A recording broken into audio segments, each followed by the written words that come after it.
Yes, magandang tanghali mga ka-low-carb, mga followers natin dyan. Ito po yung pang-52 araw ng ating pag-low-carb. Ayan, matagumpay nating maabot itong pangalawang buwan ng ating pag-low-carb. So, as usual, ito na naman tayo. Pakikilala natin yung tanghalian nating punong-puno ng low-carb na low-carb. Unahin natin dito yung balot, ilang piraso, 2, 4, 6, 7. Balot ni Ma'am Daday, yan dyan sa welcome. At nandito naman yung wala rin kamatayang humba ni Mama Yiyit. At saka 2, 4, 6, 7 din piraso hard-boiled egg.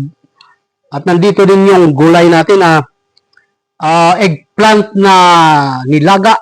At saka siyempre ang omega 3 hindi na po patalo. Nandito rin piniritong isda. So, umpisahan na natin. Nandito tayo sa walang klarong abukado. Iwan ko kung anong klaseng abukado ito. Tanghalian na! Kainan